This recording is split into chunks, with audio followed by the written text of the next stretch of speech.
The American dream is in South Africa.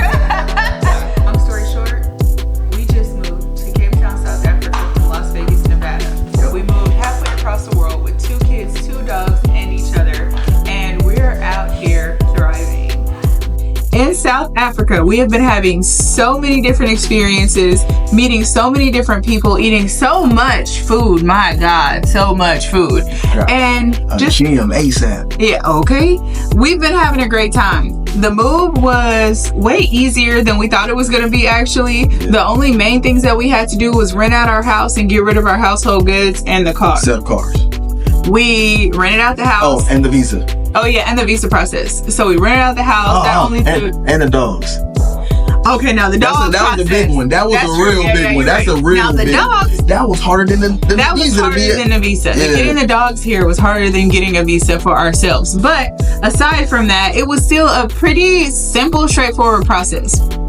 After we decided we were going to move to South Africa, we just got our stuff in order and started moving. I think it was only about 6 months from the time that we visited to the time that we moved. Okay, from the time that we got back from visiting to the time we actually made it back down. 6 months later, we were moving here. Yeah. We did not secure a place before we actually got here. We went and did an Airbnb. We planned to do Airbnbs for 3 to 6 months when we first got here. Yeah. We ended up doing it only for about 2 months, 2 or 3 months maybe. Yeah. We did Airbnb for like 2 or 3 months. About 3 months. And then after that, we found our place. It was very easy. Like, it wasn't too many docs to be required because obviously we don't have a social security number in South Africa or their social whatever. We don't have the number that people have here if you've been here forever. I mean, it was relatively easy. We did hit a couple bumps. Bumps where not big bumps, but just a couple bumps. Minor inconveniences. Yeah, just because we're coming fresh from the States and you don't have those credit system, social bank accounts. Yeah, so we had a few little hurdles with that. But once we found a realtor that was really ready to work with us in our situation, we didn't have any problems after that. She just showed us properties that were okay with our situation. So yes, there's definitely people out here that's going to work with you. There's going to be some people that try to convince you, oh yeah, like this is the only way that you can go as far as like being an expat. Yeah, we definitely heard that. Somebody told us that we would have to pay up our lease for the entire thing up front to move there. Yeah. So it was like for a 6-month lease or for the 1-year lease, you need to pay the whole year in full before you move in. And that's because we don't have proof of credit. Because credit is not the same in South Africa as it is in the States. Right. But also, the bank account, because it's proof of income as well. Yeah. So that whole situation. But after a little bit of maneuvering, talking to people and showing them a couple documents, we were easily able to get everything together and move in without a hitch. We found a place that was fully furnished, exactly in the area that we wanted to be in, with a huge backyard, a big front yard, completely fenced in. More than we thought we was gonna get. Yeah, definitely. We was cool with. We were looking for a smaller place, kinda. Right. But when we seen this one, we were like, we gotta get this one. Yeah. We definitely planned like for the first year. We was like, we're cool with having something like being like laying low. Right. Just laying low. Right. Trying to just But I seen this place and did the absolute most. I fell in love. I seen it. It has a pool. It has a trampoline. It has a tree house. It has the carport thing in the front for 2 or 3 cars could be parked like inside our gate. As far as culture shock is concerned, I think that most Americans will be pleasantly surprised to see that it's not too much different in the first couple of days. It's not too much different than what you're used to in the States. Yes. But the differences are many. There are lots of differences. Yeah. I was about to say too, depending on where you stand. Depending on where you stand in the Western Cape, or depending on where you're staying in South Africa in general. True. Now we're specifically talking about Cape Town. They call biscuits scones. Oh wait, but what? Okay. What do they call it, scones? Well, no, what they call crackers biscuits. Cookies. No. They call cookies biscuits. What's they called crackers? I don't know. Maybe crackers. They probably should call them crackers. Probably so. But it's a lot of them that are like that. So those are some subtle differences that you'll notice. Another thing is the outlets. all the plugs are completely different. So all the ones that we have in the States are nothing like the ones that are here. So we had to get new plugs or adapters for every one of our electronics that we brought from the States to here. They have load shedding. Load shedding, yay. Not yay. Load shedding is basically when they shut off power on a certain grid in an area. Right. They do it to preserve power so that everybody can get it, I guess, equally or something like that. But it happens often in some areas and not so often in other areas. Fortunately, we're in an area right now where we have not actually experienced any load shedding since we've been here. Man, it's been lit. Yeah, it's been lit. Lie, you know, we done got no, used to wait. No. Well, since we've been here at this place. This house. Okay, because when we was in Komaki, I felt like when we stayed in Komaki, we had load shedding every other day. First off, let me tell y'all, Komaki is a village out here in South Africa. We did not know it was a village until after we had already, you know, signed up and did the Airbnb for 30 days out there. But we went there, everything was great. Village. It's a real village. Like, everybody knows everybody. They're all helping each other. Everybody's like super close knit. And they only have like one grocery store like right in the area. And when you need to go to like the mall or something, everybody's like, oh, are you gonna go in town? Oh, you in town? They're doing this in town. I'm like, oh, I thought we lived in town, but I guess not. That was super cool. Except for when that monkey came in and ate all of our food out of our refrigerator. But that's gonna be a whole nother video, so just wait on that, because I'm gonna show y'all the videos, the clips and that was wild, bro. Everything the monkey did in the house and how he just ravished the kitchen. Like, right. I'm gonna show y'all. I was telling somebody, I forgot who I was talking to about the situation. Oh, I think it was the physical trainer. Yeah. And I was like, you know, telling him about the monkey situation. I was like, yeah, man, it's just crazy to have made it all the way out of LA. Yeah. And then you get out here to South Africa and get robbed. And you get robbed and it's by a monkey, a baboon. A baboon. It ain't the same, man. It's different. Was wild. It's different. I'll show y'all clips of that in the next video. But aside from that, and the load shedding, that's pretty much the major differences. There's a few other subtle things that you'll notice if you were to stay here for a long time. Like the doctors and nurses wear something that honestly looks pretty crazy to me. It looks pretty crazy. It looks like, I don't know, some kind of costume or something. And it's just because we've never seen it before. It's not that something's wrong with it. Yeah. It's just completely different than what we're used to. So it looks like why are you guys wearing that? But that's what they do there, and that's just what it is. But their medical system, way better than in the United States. It's cheaper, it's faster, it's more convenient, very efficient. And I mean that from the bottom of my heart. Because they care more. It seems as if they I feel like they just use more common sense. They have more. I feel like they have more bedside manner as far as like what we've been experiencing. Mm-hmm. And it's not just, I'm going based off of the times that Carter has been in at the doctor, because Carter goes been there a few times, and based off the times that I done been to the doctor. And then the couple times I've been to physical therapy. Yeah. Everybody have seemed to be really accommodating. Yeah. And just the customer service everywhere in general. It just in general, better, right? As the customer service industry, a little bit better. Yeah, it's definitely better. Now with the doctors, the things that except for that one time with you and your friend at the. Oh yeah, that was crazy. That should be another video. Yeah, that's a whole nother video. But yeah.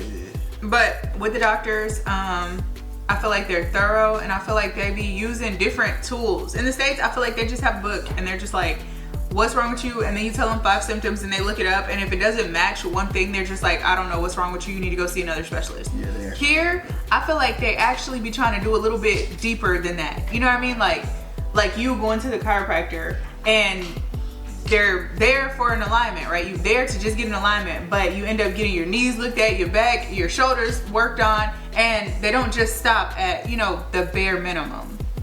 So that's cool. And then with the doctor, one thing that really stuck out to me, I don't know why. I don't know why. I have 2 boys. Both of them have had problems before with respiratory issues, like upper respiratory infection or like bronchitis or something like that, right? And every time I go to the doctor, I'm trying to tell the doctor in the States, I'm like, hey, this is what's going on. This is how he's acting. He's up coughing all night, and it sounds like this, and this to me, but I don't know. Now, of course, when you get to the doctor, the kid is not coughing anymore. That's the only time that they're not coughing. That always happens. Yeah. Right when you sit down and tell somebody about it, they stop coughing completely.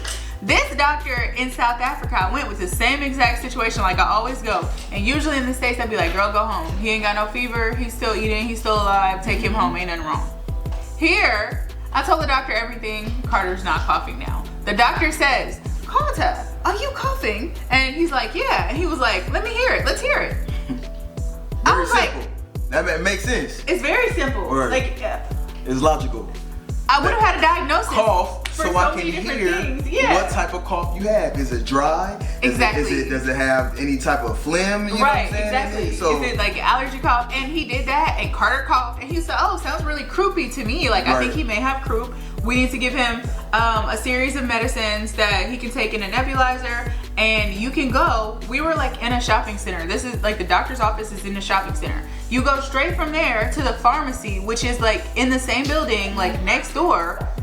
And if y'all hear something in the background, if y'all hear kids in the background, that's just y'all nephews, King and Carter.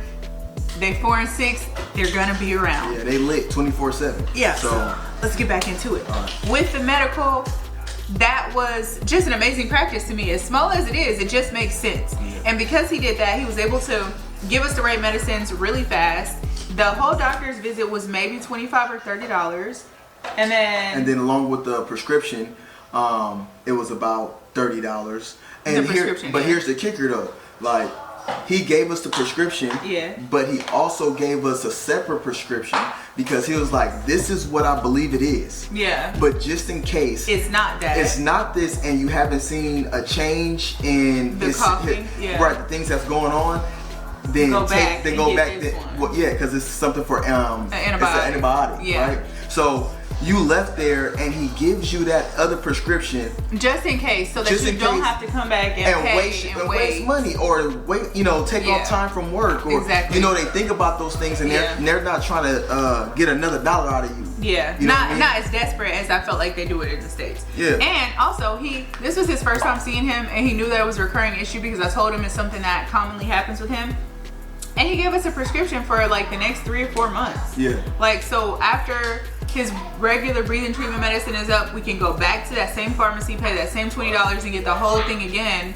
In case he have another allergy flare up. Yeah. So we don't even have to go to the doctor for this whole year probably, because we don't need the medicine every month. He might just need it 3 or 4 times a year, and we can just go to the pharmacy and pick it up. And that's happened with almost every thing we've been to the pharmacy for. True. Everything they think like, oh, you're gonna need multiple of this, we'll just put some orders for you in there so you can go grab it when you need it. Yeah. That's amazing. It's like they just keep a file of everything that you need, and they remember, and they just, you can go there and pick it up again. So what's another thing to hit on? Okay, so we didn't hit on one of the pros being medical. We hit on one of the cons being load shedding. But you know what? It's a con, I guess, depending on how you look at it. Of course, it's a con because you don't have power. It's an inconvenience. But we learned ways around it, and I feel like after our first visit here, we kind of started liking load shedding. And let me tell you why. During the load shedding. Now, it's not that we just like being without power, but we did like that it gave us a time to be creative with time together. Yeah. And not just me and him, but us and the kids too. Yeah. So we just started playing more games together. We started talking more. We started reading more. We started just making sure that we make load shedding a time for family stuff without electronics, obviously, because the shit is not working. Right. But of course, there's ways of making, having those things when load shedding is going on. There's when you go into the stores, there's all type of things that they have available. A generator. Right. They have lots and lots of. They got the little stove. You never have to be without power. Yeah, like we there's just other choose things to that kind of like go with it because we don't necessarily need it if it's gonna be out sometimes. Well, now, but also because we were moving around from place to place, and we just couldn't afford to just keep piling on things as far as like moving around until we got to the place where that was an extended, So now we could buy a generator or something like that if we wanted to, but we really haven't had any load shedding in the last few months, so it's like and load shedding, and also the amount of load shedding you have, it determines on what area you stay in. Yeah. Because I know there's some zones we've been in that it hasn't been as much load shedding as others. True. And it's up for debate, as to why. Determines it, what determines because when we were staying in Coma Key, we spent 50% of our time in Coma Key with no power. And barely and hard, and of course, as far as like the signal, and we literally we stayed on a street on a road called Wireless Road, so I get it. We didn't. And so there was barely any towers out there for cell signal. Service, yeah. But as far as like in other things, it's just.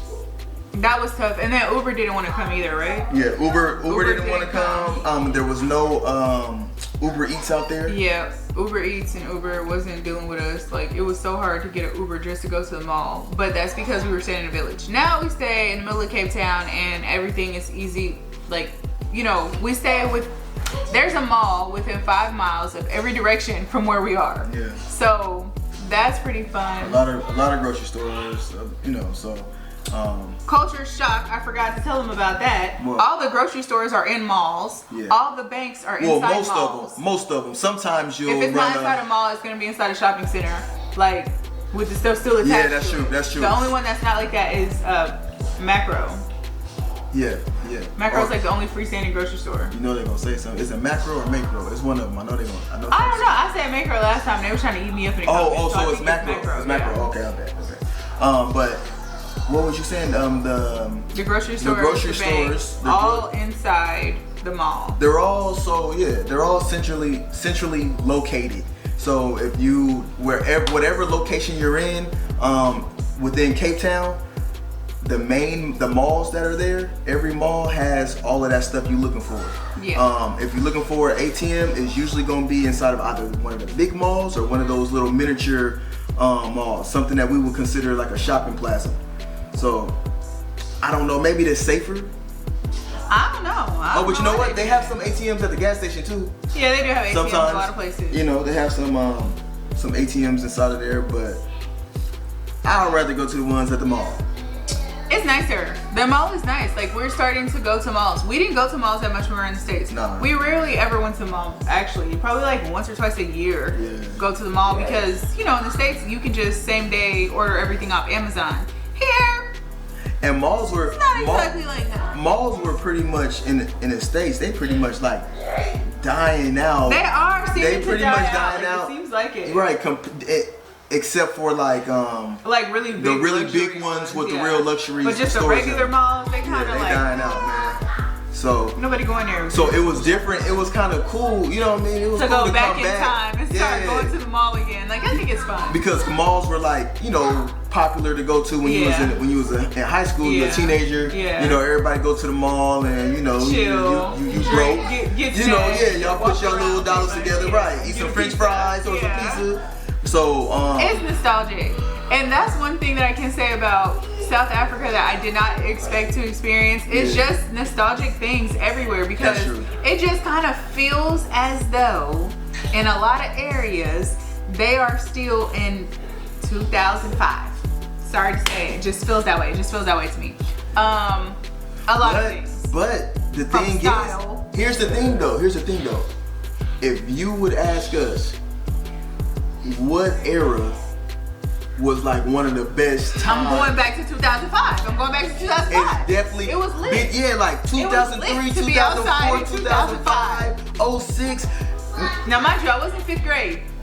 But it was a very good time for me. But it was fun. Like people was more trying to have fun. They have barbecues, house parties. Rides. People are inviting us to people's houses. They trying to dance. People not really trying to be. People literally say like, let's go out to dance. Yeah, they ain't let's trying go to be out dancing. Yeah. Like what?